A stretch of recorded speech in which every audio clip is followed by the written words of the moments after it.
Let's get started and let's resume our discussion of resonance structures and drawing resonance structures. So another rule that we have, another guideline that we have for drawing resonance structures is that if there's an atom with an empty parallel p orbital or an atom that can form additional pi bonds adjacent to a pi bond, the electron density in the original pi bond can be pushed to form a new pi bond by breaking our original bond. So for example, we can push our electron density in our pi bond that's adjacent to this cation to form a new pi bond and a new cation. The reason why this works is that we have a pi system. This is our pi bond. And for our cation, if we draw out our hydrogens, we notice our cation has an empty p orbital.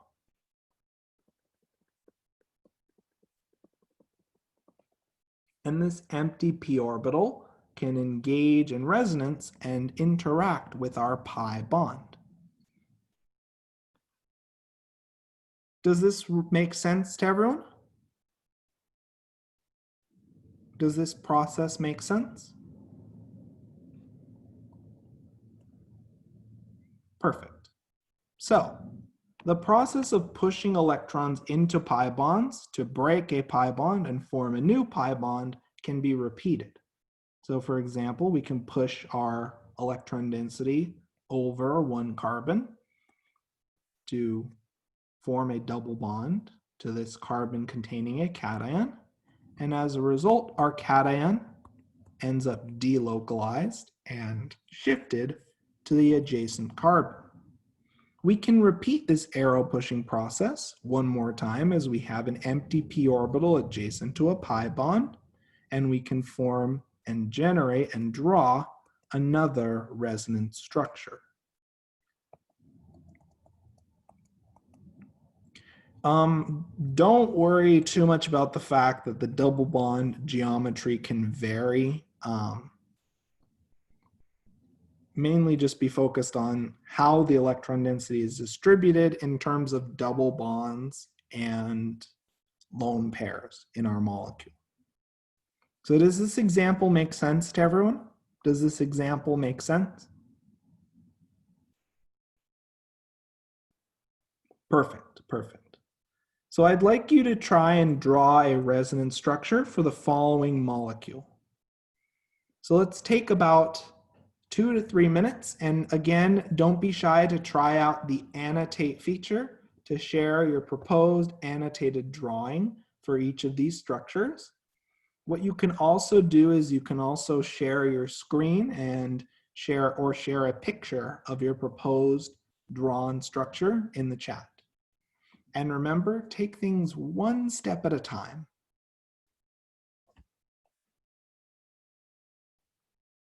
And we'll discuss this example in about 2 to 3 minutes.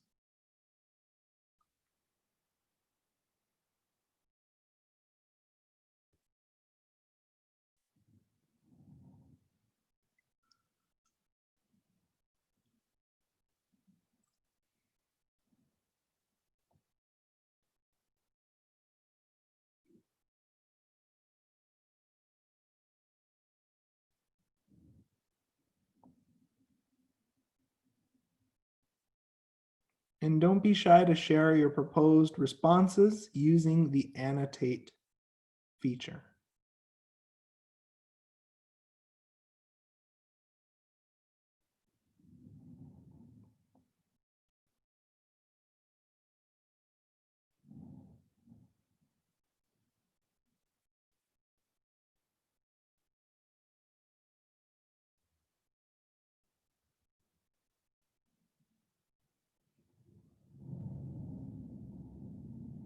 And we'll discuss this example in about another minute to a minute and a half.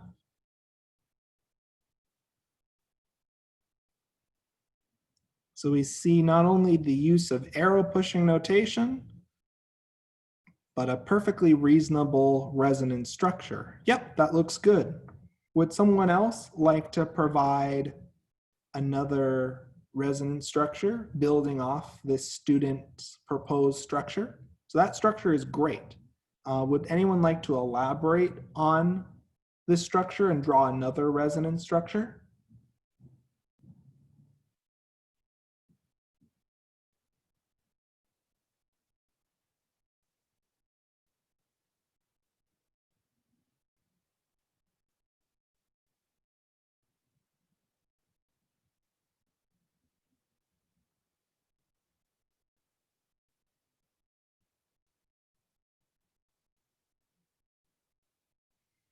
If not, let's discuss this example. So that resonance structure proposed looked great. So first things first, yes, we can kick our electron density from our double bond to form a new double bond with our cationic carbon. So that in turn generates the following resonance structure. And we can even keep going actually and kick our electron density from this double bond adjacent to our cation to form another new double bond and another new cation. Does this example make sense to everyone?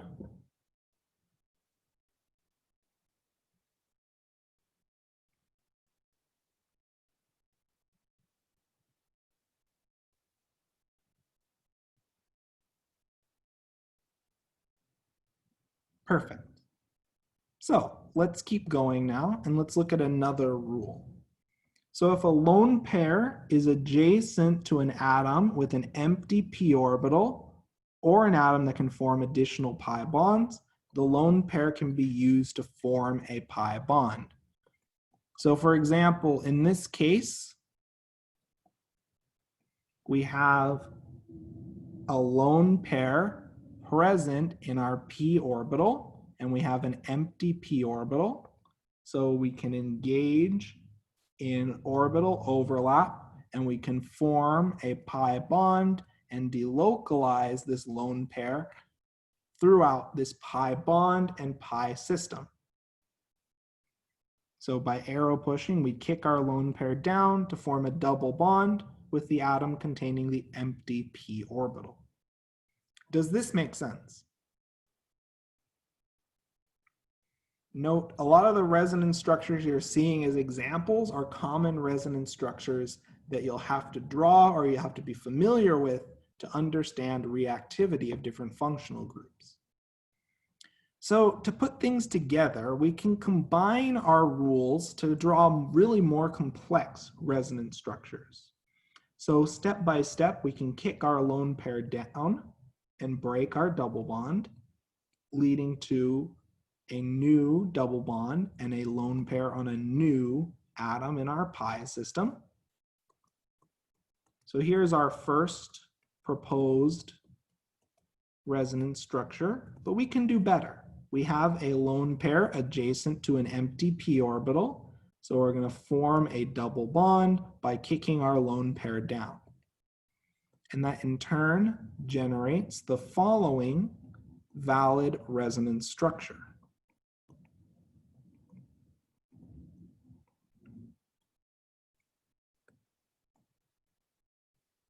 And just out of curiosity, which of these structures do you think is the best? Which of these structures fulfills the octet rule and minimizes formal charges most effectively? Which structure would we consider the best in this example? A, B, or C? C, yep, exactly right. C is the best structure because number one, it fulfills the octet. And number two, it minimizes formal charge. Does this make sense?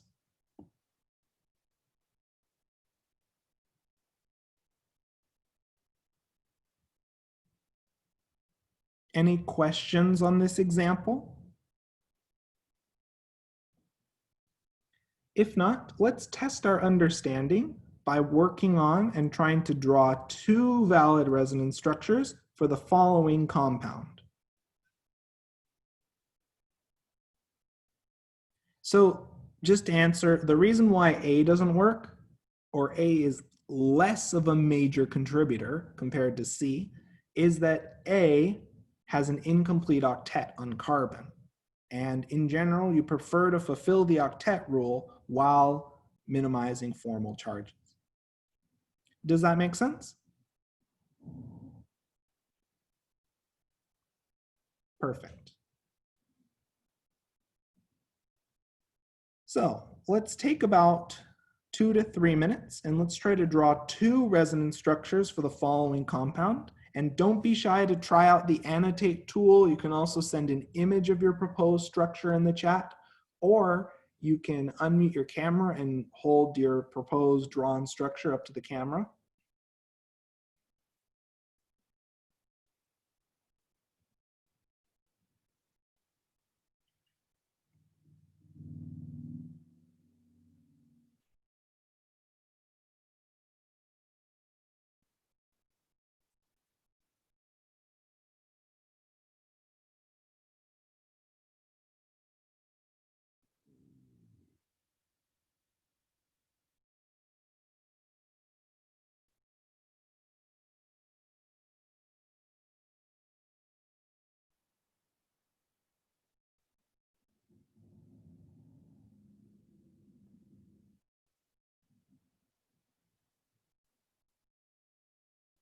And don't be shy to use the annotate feature to share your responses. And we'll discuss this example in about another 2 to 3 minutes.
So this first resonance structure looks good. And the second proposed arrow pushing is possible for sure. That's more than fine. Would anyone like to build and propose another variation? Would anyone like to build and propose another possible resonance structure? If not, we'll discuss this example in about another minute to a minute and a half.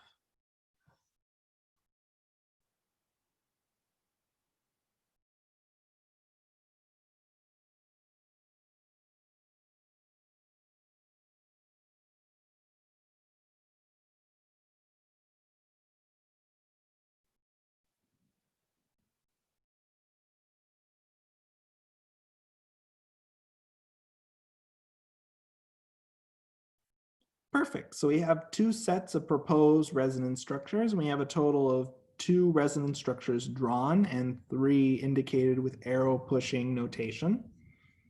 So let's discuss this example now.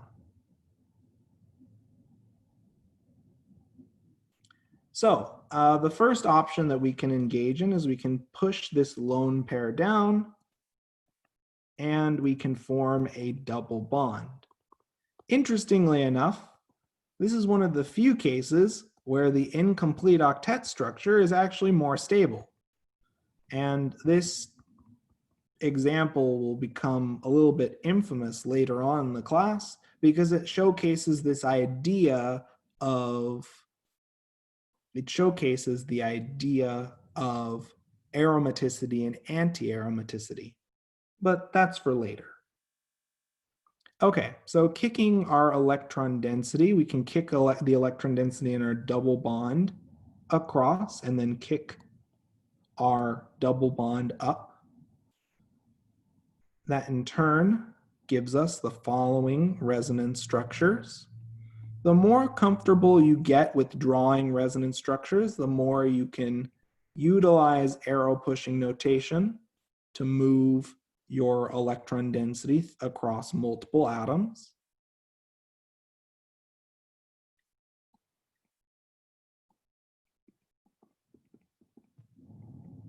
Okay, so this is a compilation of a few of the resonance structures that we've drawn. We can just as easily kick our bromine lone pair down, and in turn, we can form the following resonance structure.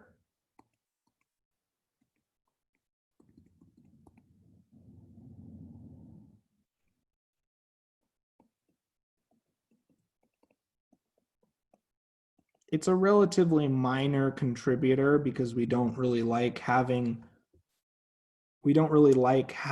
positive formal charges on halogens.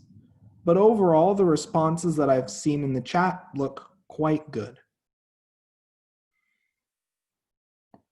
Any questions on this example?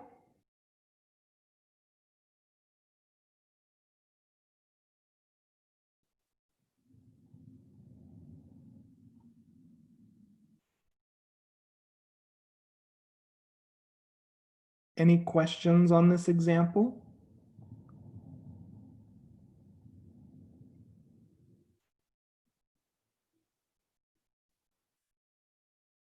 This is one of the rare cases where the original is more stable and has to do with this idea of aromaticity. And as a general rule, aromatic structures, which are of the form 2n plus 2, for example, 6-electron cyclic conjugated pi systems are very stable, while anti-aromatic, which are 2n electrons in our conjugated cyclic pi system, are particularly unstable.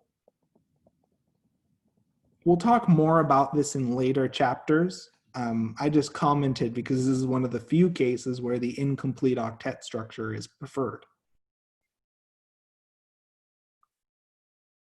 You don't have to worry about that comment for now, just mainly the fact that we can draw resonance structures by delocalizing our electron density across all of our atoms in the pi system.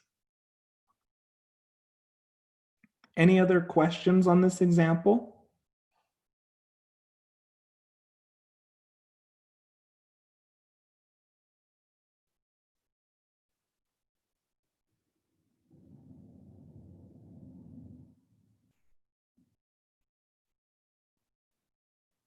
Okay, so let's keep going now. And on this note, the previous example showcased a set of conjugated pi bonds in a ring. Conjugated pi bonds in a ring are known as aromatic or anti-aromatic system. Aromatic refers to 2n plus 2, anti-aromatic refers to 2n. The most common aromatic system is the benzene ring or the phenyl group. And in aromatic systems, pi bonds can be moved to the adjacent bond, clockwise or counterclockwise, to give a new valid resonance structure. So for example, in this case, we can kick our double bonds one carbon over, and we generate the following resonance structure. Another way that we can draw a phenyl group is with this circle indicating that we have delocalized our pi bond. Let me rewrite this. Delocalized our pi bond electrons across all atoms in the ring. So a phenyl group or a benzene ring can be drawn in either of these ways. So for resonance structures, you move all of your double bonds clockwise or counterclockwise one carbon over. To make sure everyone understands this arrow pushing methodology, I'd like you to take a moment and draw a valid resonance structure for the following molecule.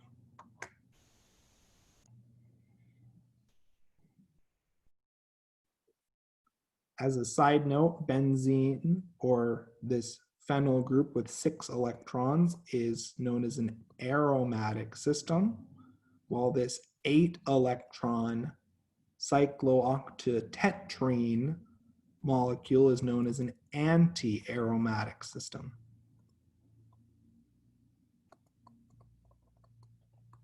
So let's focus on drawing a valid resonance structure, and then we'll discuss this example in about 1.5 to 2 minutes. And don't be shy if a student's drawing to share your own response as well.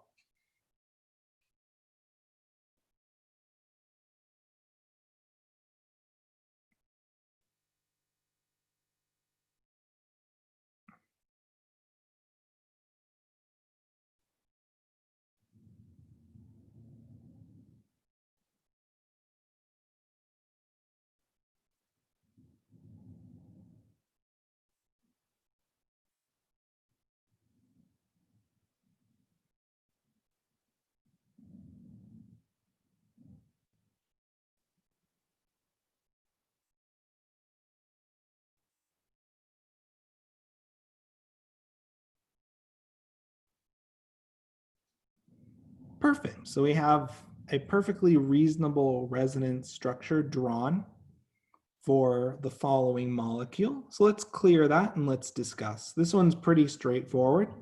Whoops. We just delocalize and move the electron density in each of our double bonds, 1 carbon over, and that gives us the following valid resonance structure for cyclooctatetrene. Sort of looks like a stop sign almost. It's an 8 carbon cyclic anti-aromatic system. Perfect. Any questions on this example?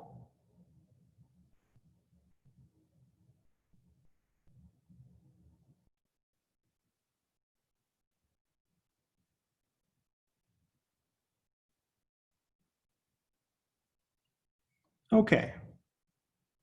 So the actual structure that we observe, is a weighted average of all resonance structures based on their contributions.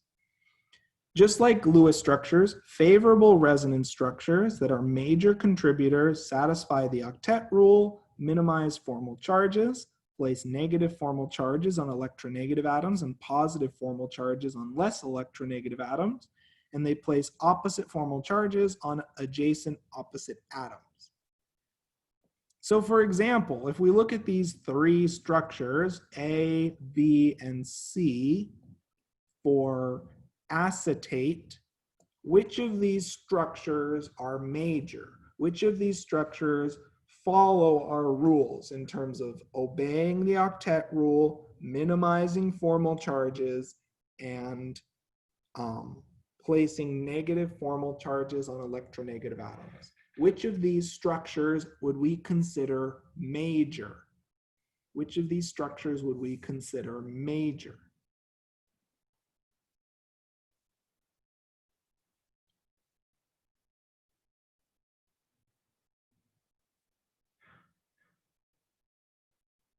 A and C, exactly right. A and C are major because these 2 structures satisfy the octet rule and they place a negative formal charge on our more electronegative oxygen. So then, if we draw our average or our resonance hybrid structure, our hybrid structure would be a mix of structure A and C, our major contributors. So our hybrid structure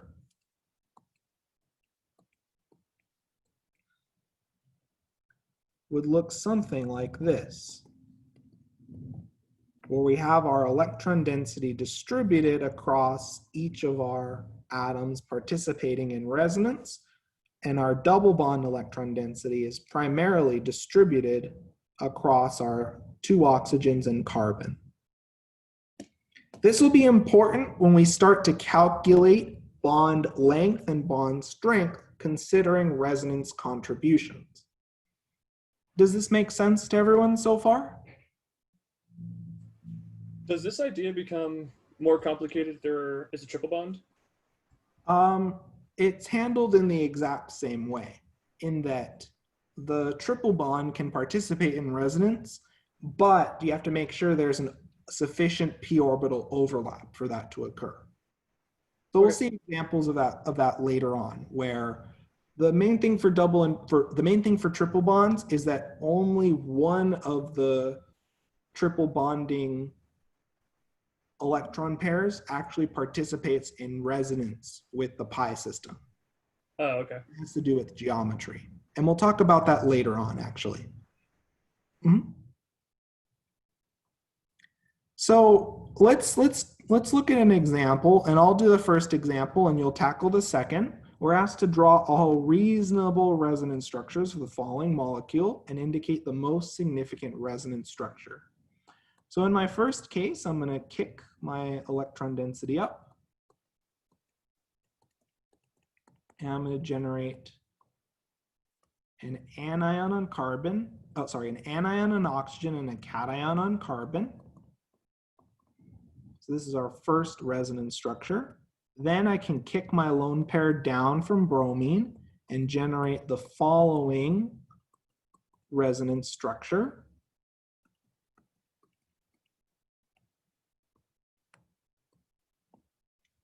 Okay.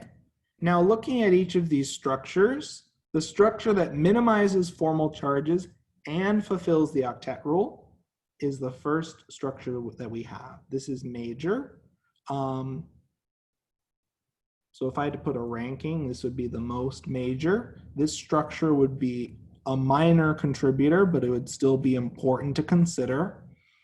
And this middle structure would be the least contributing structure. It's important to keep an eye out and think about potential minor structures, because these minor structures can be really important to potentially understanding reactivity and potential sites of reactivity in your molecule. Any questions on this example?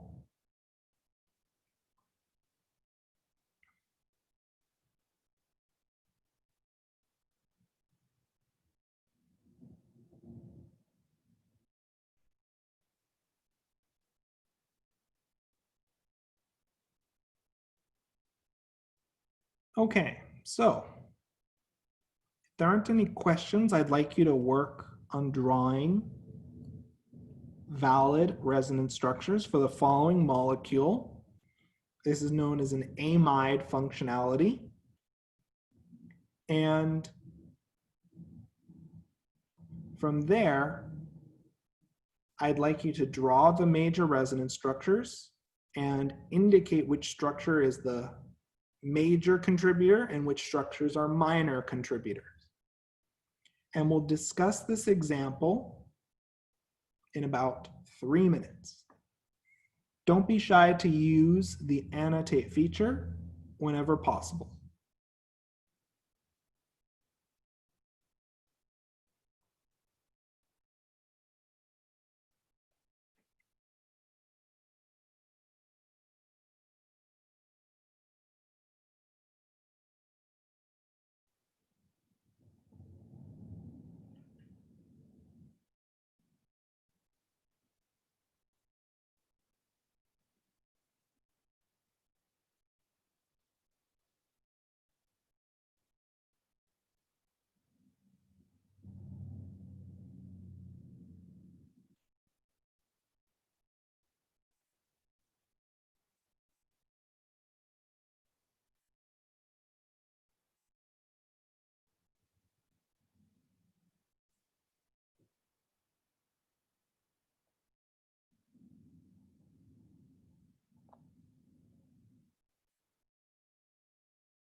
Yep, so we have one resonance structure drawn. Let's try to draw the second resonance structure. And don't be shy if you're also able to access the annotate feature to try drawing out another resonance structure from this list, or to start labeling these resonance structures as major or minor.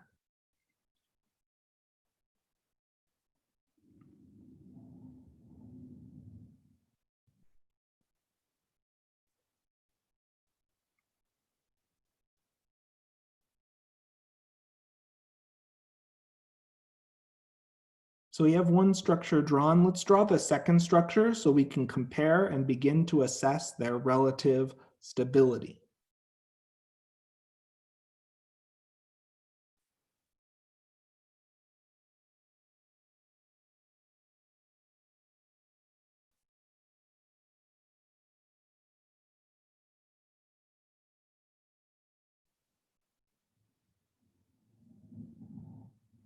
Perfect, perfect. So now that we have each of our resonance structures in place, let's try to rank each of these structures in order of contribution. So we have A, B, and C, and I'd like you to try to respond in the chat or annotating a numerical order which of these structures are major contributors and place these structures in order of their contribution.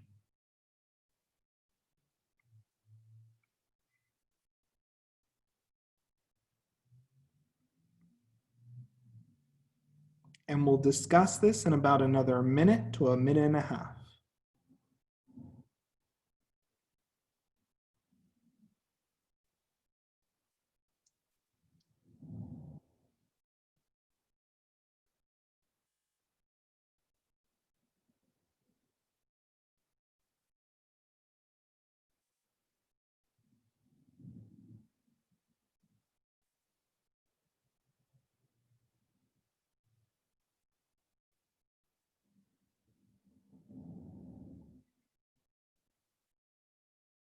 So we see a lot of students typing in the chat that A is major. Yep. So we are correct in noting that A is major. Is there another structure that fulfills the octet rule and has reasonable formal charges on each of the atoms?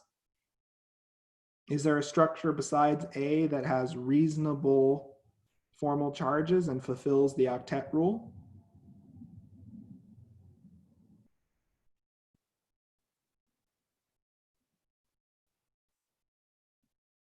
I see some students typing in the chat, they think C is a somewhat major structure.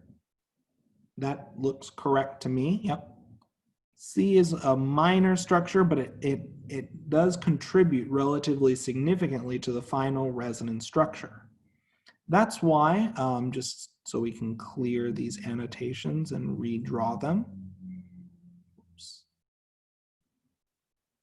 So in discussing this example, we can draw out some resonance structures. The first of which was drawn just kicking up our lone pair, kicking up our electron density and our double bond up to our lone pair. So that gives us the following structure. And then for our second resonance structure, we kicked our nitrogen lone pair down to form a new double bond. So that in turn gave us the following resonance structure. So we said structure C was relatively minor.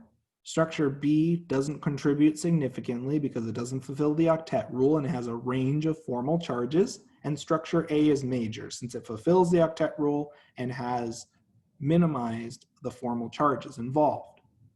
If we think about our average structure or our hybrid structure would take pieces from A and C. And that is why, if you think about an amide, amides actually have a significant portion of double bond character. That is why the amide bond found in most proteins, peptides, and other amide containing compounds, that's why this amide bond is flat and planar. because this carbon-nitrogen bond has quote unquote 1.5 bond character. There's a large amount of double bond character in our carbon-nitrogen bond, and this is a result of resonance contributions. Does that make sense?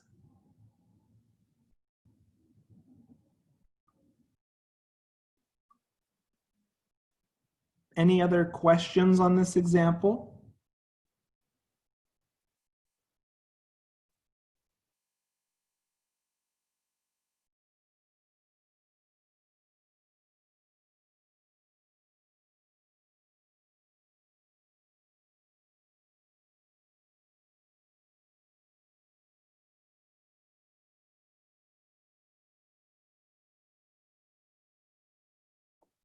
Okay, so let's work on and let's continue on.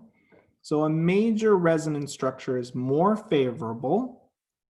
It's more favorable if it places negative formal charges on electronegative atoms and positive formal charges on less electronegative atoms. So if we compare these two enolate resonance structures, the second structure would be a major contributor, as it places the electron pair and the negative formal charge on our more electronegative oxygen atom. Does that make sense to everyone? Does this idea make sense to everyone? So I'd like you to try drawing the major resonance structures for the following molecule and identify the largest contributor. This molecule is known as urea.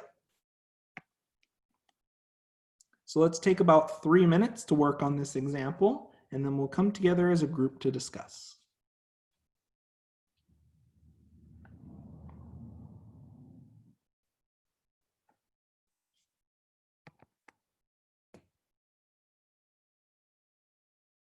And don't be shy to share your responses using the annotate feature in the chat or sharing your camera and holding up an image of your proposed resonance structures and the minor and minor structures.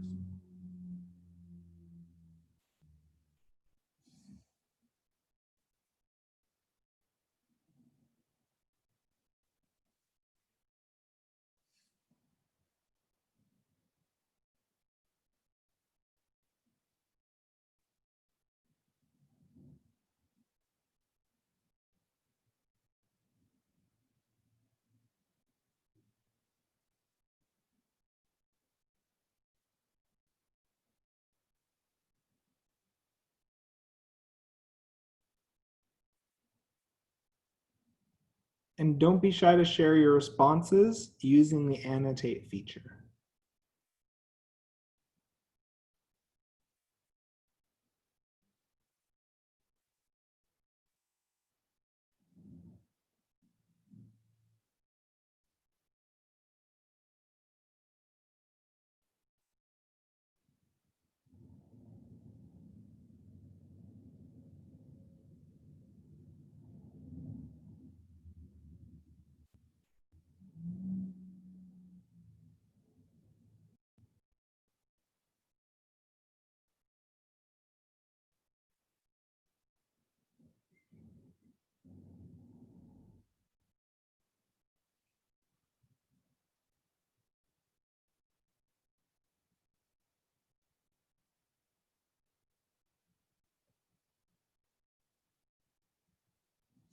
So we have one resonance structure drawn, but there are a few more to consider. This first structure drawn likely is not a major contributor, but from this structure we can draw some major contributors.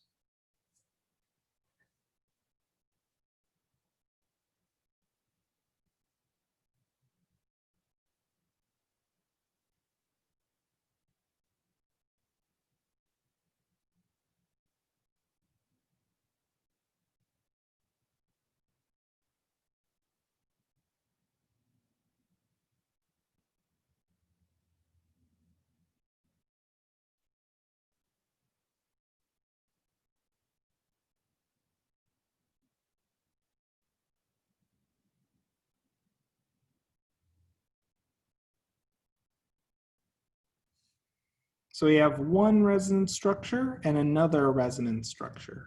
Perfect, perfect. So, just like before, putting some labels, A, B, C, D. Which structures would you expect to be major contributors? Which structure would you expect to be major contributors? And which structure is the largest contributor?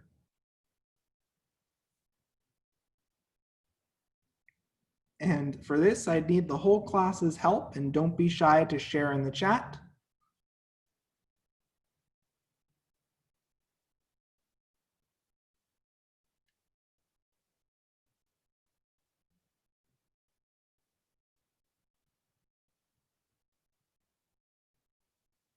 Which structures would you expect to be major, and which structures would you expect to be minor contributors?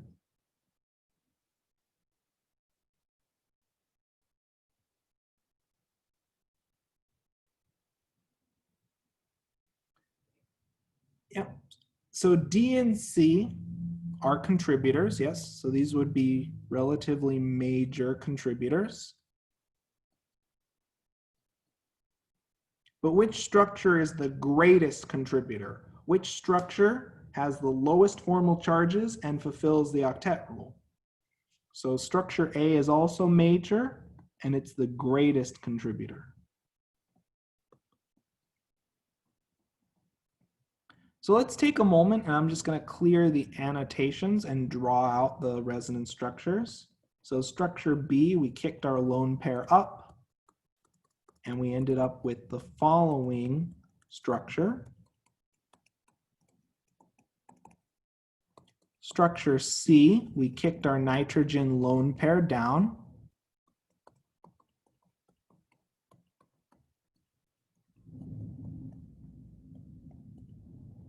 Like so. And then for structure D, we end up with the following. Let me use a little bit more space here.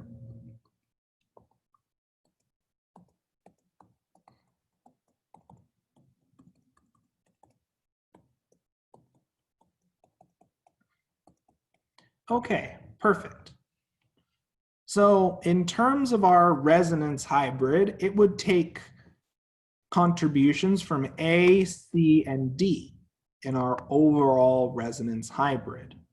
So for our average structure, we'd have our electron density distributed between each of our atoms participating in resonance.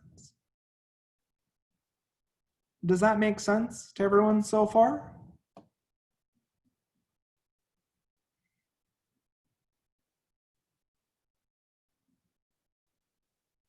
Any questions on this example?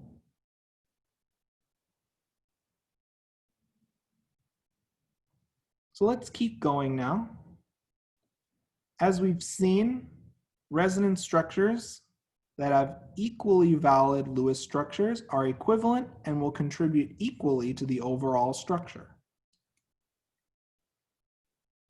So let's talk a little bit about resonance and hybridization now. So the actual hybridization and geometry of atoms in a structure is based on the weighted average of all resonance structures. Likewise, the bond angles, which are based on the molecular geometry, are the weighted average bond angle found in each resonance structure. So a classic example of this is the structure of a typical amide motif. So from this structure, we can delocalize our electron density via resonance, and in turn generate a series of resonance structures.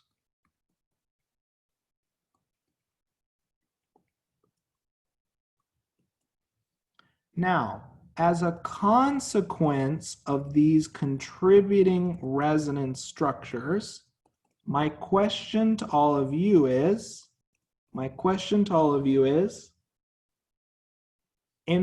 in these resonance structures, I'd like you to tell me first, what is the nitrogen hybridization in the following resonance structure, and what is the oxygen hybridization in the following resonance structure? So what is the hybridization of nitrogen and oxygen in these two resonance structures?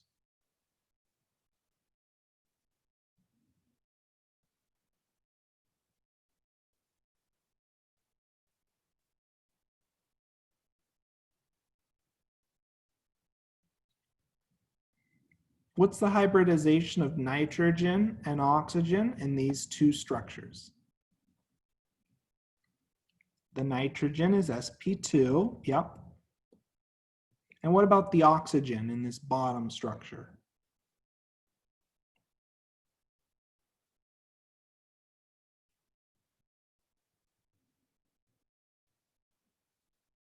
Oxygen is also sp2. So then in our hybrid structure, our hybrid structure will adopt a geometry with the average bond length, strength, and hybridization from each of our contributing structures. So as a result, our hybrid structure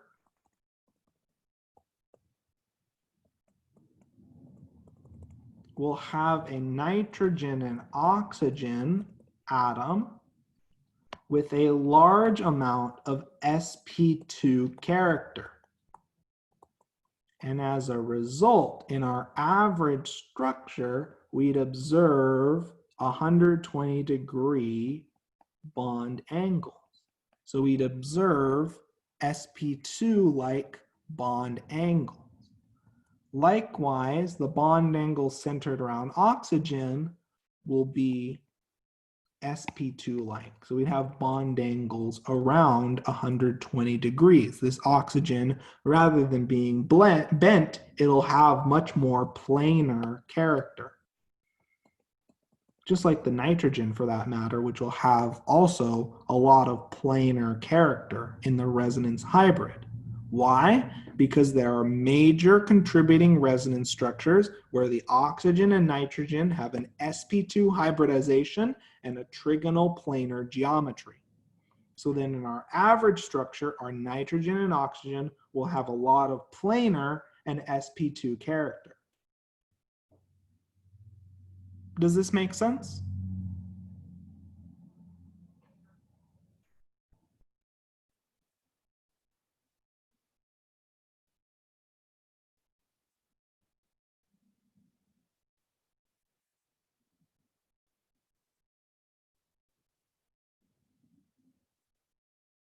Any questions on this example?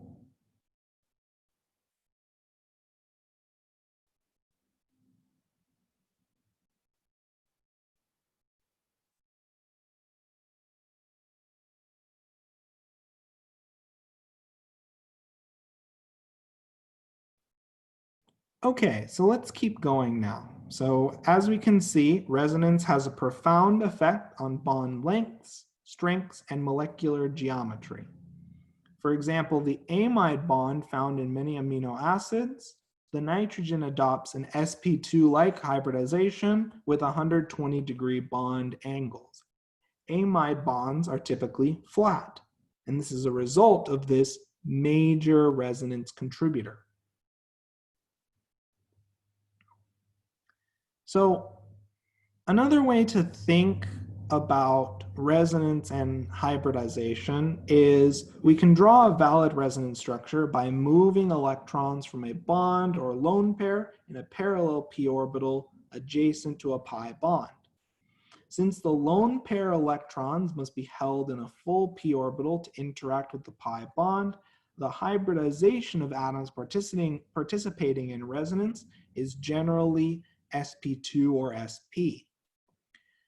In the earlier example, for example, our nitrogen atom is actually in an sp2 hybridized as the lone pair is held in an empty p orbital to participate in resonance. So to draw out that orbital picture, at least showcasing the key parts,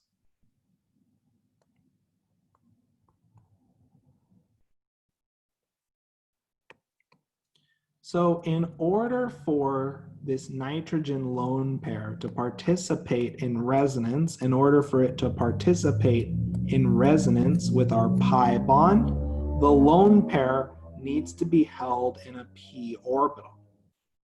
So by definition then, in order for nitrogen to accommodate its bonding arrangement, this nitrogen must be sp2. Likewise, if this oxygen wants to participate in resonance, this oxygen lone pair must also be held in a p orbital. And as a result, this oxygen must adopt an sp2 hybridization. Does that make sense? Does this interpretation make sense to everyone? In order for a lone pair to participate in resonance, it must be present in a p orbital. And as such, your atom must be hybridized in a way to place that lone pair in a p orbital. Does that idea make sense to everyone? Any questions on this idea?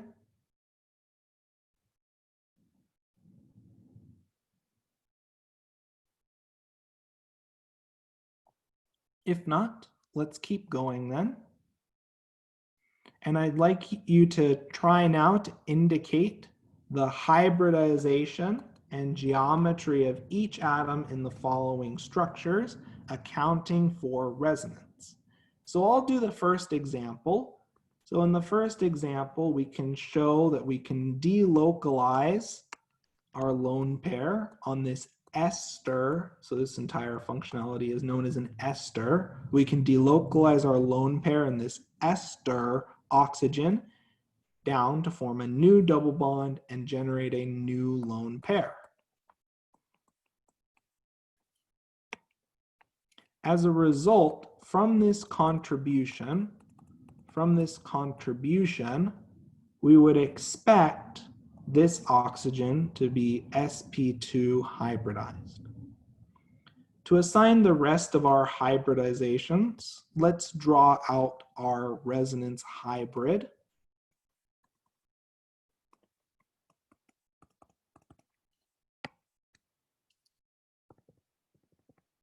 Note that this double bond is also participating in resonance. Each of our double bond carbons is sp2. This central carbon is sp2. This oxygen, although it's not entirely formally correct to assign an sp2 hybridization if there's just one bond oxygen, you can say this oxygen is sp2-like, and this bottom oxygen is also sp2-like, while this final ester carbon is sp3. So as we can see, resonance contributions directly affect the geometry and hybridization of the atoms participating in resonance. That's why this oxygen, which is really key in this problem, has an sp2-like hybridization. Does that idea make sense to everyone?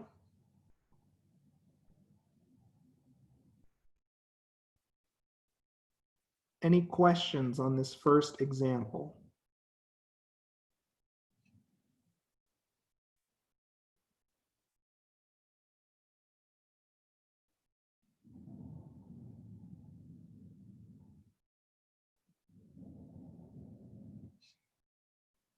Okay, so let's work on the following example. I'd like you to identify the hybridization and geometry of each atom in the following structure. And then we'll discuss this example in about 3 to 4 minutes.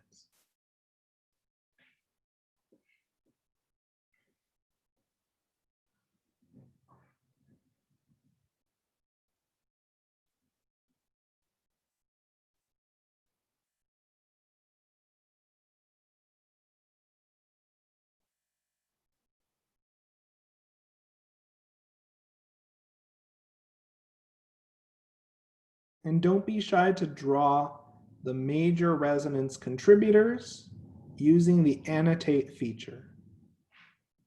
And don't be shy to share your responses in the chat, or using the annotate feature, or verbally, or sharing a picture of your response using the video feature of Zoom. And we'll discuss this example in about 3 to 4 minutes.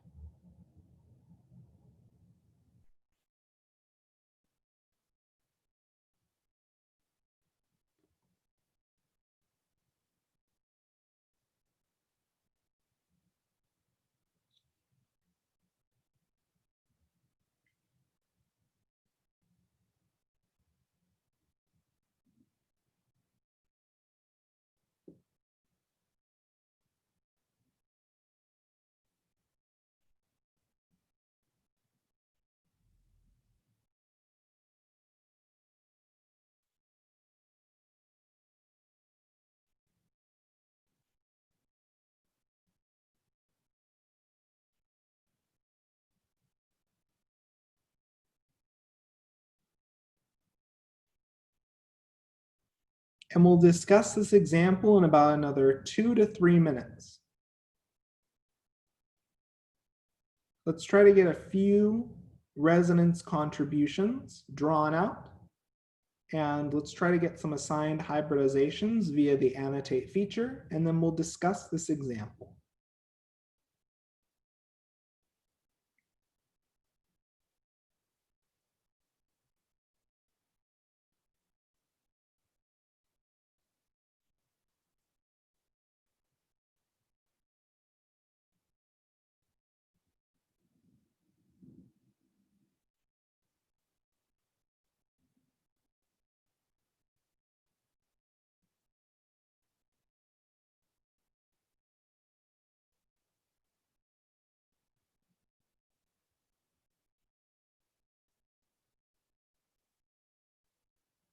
And don't be shy to share some responses using the annotate feature. I'd like to see a few drawn resonance contributions before we discuss this example.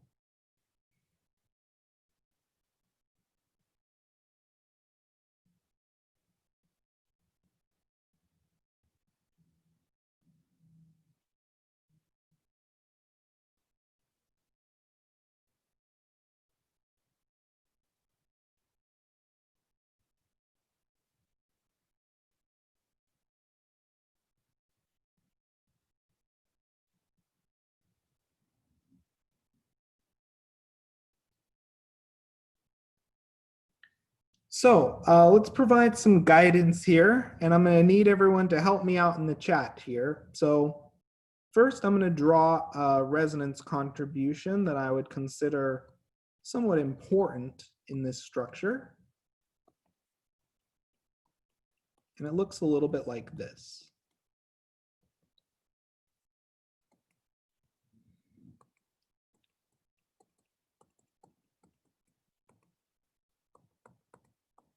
So I'd like everyone's help now looking at our structure.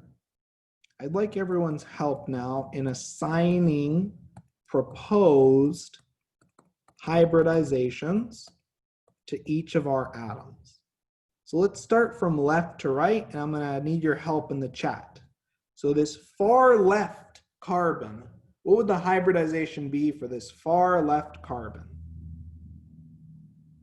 sp3, okay. What about for this carbon, this central carbon right here? sp2, okay. What about this oxygen? Now this you need to be careful with. What is this oxygen's hybridization? Keeping in mind resonance contributions.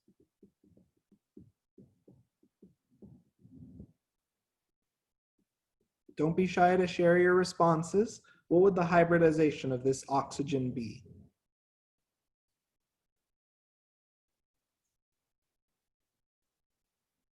Don't be shy to share your response in the chat. Even if you're unsure, just sharing your response can help me provide feedback. Yes, so the hybridization of this oxygen would be sp2-like. because there's a resonance contributor that is minor but still present where our oxygen has an sp2 hybridization. Okay, what about this next carbon?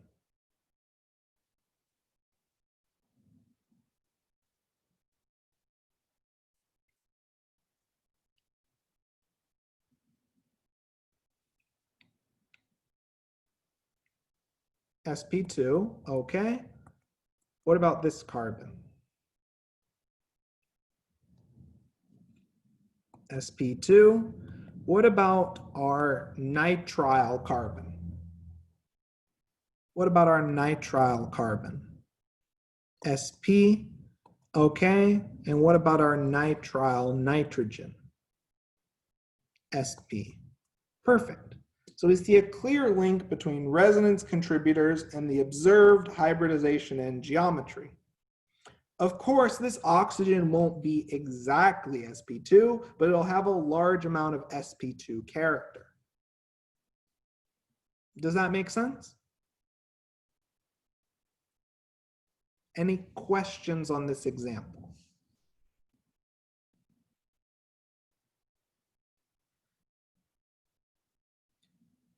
So we'll stop our supplemental lecture here for today. What we'll do for the remainder